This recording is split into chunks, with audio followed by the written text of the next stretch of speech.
برابری. برابری کا مطلب وہ لوگ یہ سمجھتے ہیں کہ عورت کو کھلے عام آزاد چھوڑ دینا چاہیے, اس پر کوئی پابندی نہیں ہونی چاہیے. باہر نکال کر کے لاؤ, کپڑے اتار کر کے لاؤ, اس کے چھوٹے کپڑوں پر کچھ بھی بات مت کرو. اس کو وہ ایکویلٹی کہتے ہیں, یہ برابری ہے. مرد جب باہر گھوم سکتا ہے تو عورت کیوں نہیں گھوم سکتی؟ ان کا مطلب یہ ہے کہ مرد اگر ایک سے زیادہ عورت سے شادی کر سکتا ہے تو عورت کیوں نہیں کر سکتی؟ السلام علیکم رحمۃ اللہ وبرکاتہ. میرے پیارے ناظرین, میں آپ کا بھائی محمد عفران آج مفتی سلمان اجری صاحب کا ایک اہم ویڈیو لے کر حاضر آیا ہوں. اس ویڈیو کا دکھانے کا بس ایک ہی مقصد ہے, آج یورپ میں عورتوں کے ساتھ کیا ہو رہا ہے آج اس ویڈیو میں سنیں گے مفتی سلمان اجری صاحب کی زبانی, اور اس ویڈیو کو دیکھ کر زیادہ سے زیادہ اس پر عمل بھی کرنے کی کوشش کریں گے انشاءاللہ. تو آپ سے گزارش ہے دوستو, اس ویڈیو کو اینڈ تک دیکھیں اور مکمل جانکاری لے کر جائیں. تو اب آپ سب کا ٹائم نہ لیتے ہوئے اس ویڈیو کو شروع کرتے ہیں دوستو. اسلام میں مردوں اور عورتوں کو برابر کے حقوق نہیں ہیں.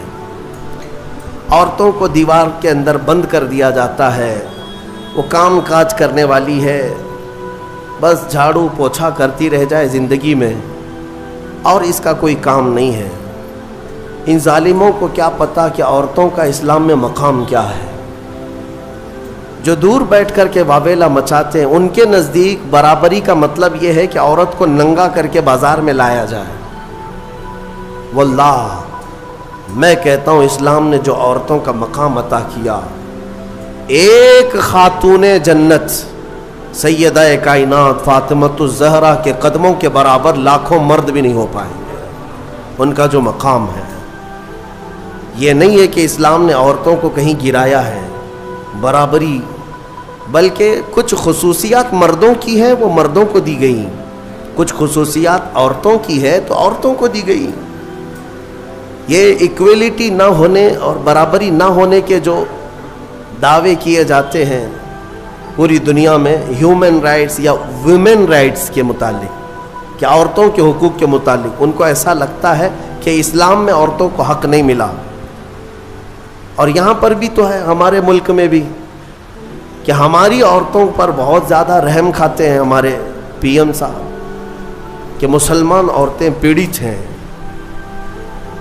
مسلمان عورتیں پیڑت ہیں. پیڑت کا مطلب مظلوم ہے. اب وہ پتہ نہیں کون سی مسلمان عورتیں پیڑت ہیں یا کون سی وہاں پر جا کر کے ان سے شکایت کی ہیں.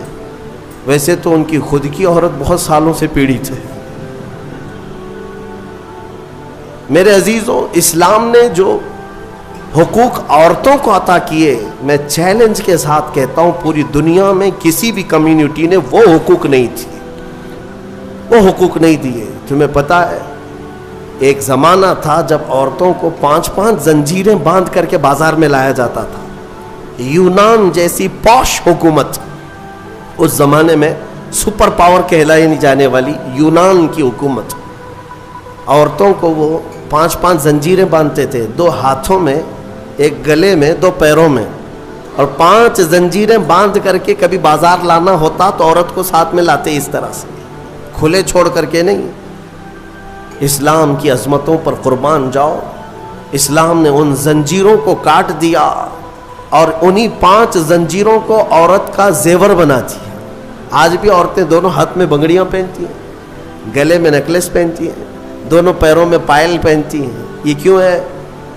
بعض لوگوں نے فرمایا یہ پرانے ادھی چیزوں کی علامات ہیں, لیکن پہلے زنجیریں تھیں, اب یہ زیور بن گئے. یہ اسلام کی دین ہے, اسلام کا دین ہے, اسلام کا صدقہ ہے. عورتوں کے متعلق ایک اور تعجب کی بات میں بتاؤں آپ کو. رشیا میں, جو آج پورے دنیا میں چرچے پر ہے, رشیا میں ایک مرتبہ ایک کانفرنس ہوئی, بڑے بڑے دانشور اس میں جمع ہوئے ہیں. جب میں نے کتاب میں یہ کانفرنس کے بارے میں پڑھا تو مجھے ہنسی آ گئی اس بات پر کہ بڑے بڑے دنیا کے دانشور جمع ہوئے تھے اس کانفرنس میں, میٹنگ تھی. کس ٹاپک پر کانفرنس ہو رہی تھی پتہ ہے آپ کو؟ ٹاپک یہ تھا کہ عورت کو انسان سمجھا جائے یا نہیں سمجھا جائے. بڑے بڑے دانشور بیٹھے ہوئے تھے کہ اس کو انسان سمجھیں یا پھر یہ دوسری مخلوق ہے, اس کے ساتھ جو سلوک کرنا ہے. میرے عزیزوں، میٹنگ میں بعد میں یہ طے پایا کہ ہاں ہے تو انسان لیکن ہمارے برابر کی نہیں. یہ وہی اسی دنیا کی بات میں کر رہا ہوں جو آج اپنے آپ کو ویل ایجوکیٹڈ کہتے ہیں یا ماڈرن کہتے ہیں. اسلام پر کیچڑ اچھالنے سے پہلے اپنے دامن میں اگر دیکھ لیتے، تم نے کتنی عورتوں کو جلا کر خاک کر دیا. ستی کی رسم جانتے ہیں؟ ستی کس کو کہتے تھے؟ ہمارے اسی دیش میں یہ رسم پائی جاتی تھی کہ اگر کسی عورت کا شوہر انتقال کر جائے تو عورت کو بھی شوہر کے ساتھ جلا دیا جاتا تھا. ختم، اس کو رہنے کا حق نہیں. بعد میں چل کر کے اس رسم کو تھوڑا سا کم کر دیا گیا اور کہا اب جلائیں گے نہیں لیکن ودوا کو جنگل میں چھوڑائیں گے. اس کو معاشرے میں رہنے کا حق نہیں ہے، اس کو جنگل میں چھوڑائیں گے، آبادی سے باہر رکھیں گے، اس لیے کہ ودوا اگر آئے گی تو یہ اپشگن ہوگا. آج بھی ہے یہ ناٹک، آج بھی ہے. اگر کوئی بیوہ عورت مجمع میں آ جائے تو اس کو اپشگن سمجھتی ہیں. آج کے بھی کئی معاشرے موجود ہیں. لیکن اسلام پر انگلی اٹھانے والے پہلے پڑھو اسلام کو. میرے آقا صلی اللہ تعالیٰ علیہ وسلم نے 10 شادیاں فرمائی جس میں سے 9 عورتیں ایسی ہیں جو سب کی سب بیوہ تھی. بیوہ کو میرے آقا صلی اللہ تعالیٰ علیہ وسلم نے نکاح کے ذریعے سے اپنا کر کے دنیا کو یہ بتایا کہ بیوہ اپشگن نہیں ہوتی، بلکہ اگر تم نے اس کو اپنا لیا تو اس کی بدولت اللہ تمہاری دعائیں قبول کرتا. بیوہ کو اس طرح سے نکال کر کے باہر کر دینا، یہ سب مجھے حیرت ہوتی ہے. آج وہ لوگ ہمیں عورتوں کے حقوق سکھانے آئے ہیں جو کتنی تو عورتوں کو جلا دیے، کئی عورتوں کو بے یار و مددگار چھوڑ دیا، زندگی پر ان کے لیے شادی کرنا حرام کر دیا. ایک بار شوہر مر گیا تو دوسری بار شادی نہیں کرنا. وہ لوگ ہمیں عورتوں کے حقوق سکھا رہے ہیں کہ عورتوں کے حقوق کیا ہوتے ہیں. جو زنجیریں ڈال کر کھینچتے تھے وہ ہمیں عورتوں کے حقوق سکھا رہے ہیں. حیرت نہیں ہے؟ یہ مسئلہ ایسی ہی ہے کہ اگر شیطان آپ کو نماز کے لیے بلانے آ جائے، اس سے یہ پوچھو تم کب سے شریف ہو گئے. تو یہ دنیا ایسی ہے جنہوں نے عورتوں پر ظلم کا ایک ننگا ناچ ناچا ہے، اور وہ ہمیں آج بتاتے ہیں ویمنز رائٹس ہیں، عورتوں کے حقوق ہیں. عورتوں کے حقوق الحمدللہ میرے مصطفیٰ نے بتائے ہیں. کل بھی میں نے بتایا تھا اگر گھر میں بیٹی پیدا ہو تو رسول پاک صلی اللہ علیہ وسلم نے اسے جنت کی بشارت عطا کی. اور پھر اتنا ہی نہیں، اسی خاتون کو ہی تو دیکھیں، اللہ کے حبیب صلی اللہ علیہ وسلم نے بڑی ہو گئی، اگر اس کے بچے ہو گئے تو بچوں کو کہا گیا تیری ماں کے قدموں کے نیچے تیری جنت ہے. الجنت تحت اقدام الامہات، ماؤں کے قدموں کے نیچے جنت بنا دیا. کون ہے اس قدر بلند مقام عورتوں کو؟ کس نے دیا؟ اسلام نے دیا. عورتوں کے حقوق کے سلسلے میں جو واویلا مچاتے ہیں، ایکویلٹی نہیں ہے اسلام میں، برابری نہیں ہے. برابری کا مطلب وہ لوگ یہ سمجھتے ہیں کہ عورت کو کھلے عام آزاد چھوڑ دینا چاہیے، اس پر کوئی پابندی نہیں ہونی چاہیے. باہر نکال کر کے لاؤ، کپڑے اتار کر کے لاؤ، اس کے چھوٹے کپڑوں پر کچھ بھی بات مت کرو.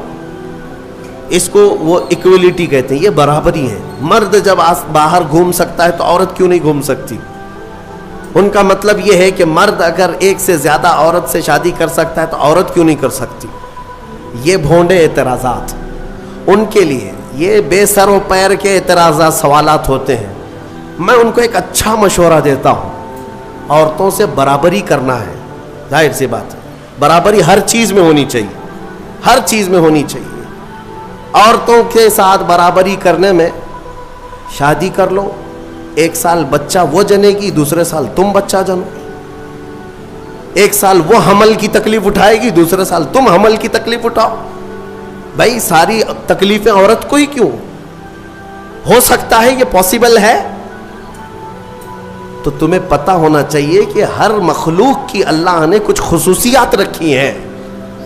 مرد کی اپنی خصوصیات ہے، عورت کی اپنی خصوصیات ہے. ان کی بناوٹ میں بھی اللہ تبارک و تعالیٰ نے فرق رکھا ہے. مرد کے ہاتھ عورت کے ہاتھ کی طرح نہیں، مرد کا جسم عورت کے جسم کی طرح نہیں. ساری چیزوں میں فرق موجود ہے. اسی لیے قرآن نے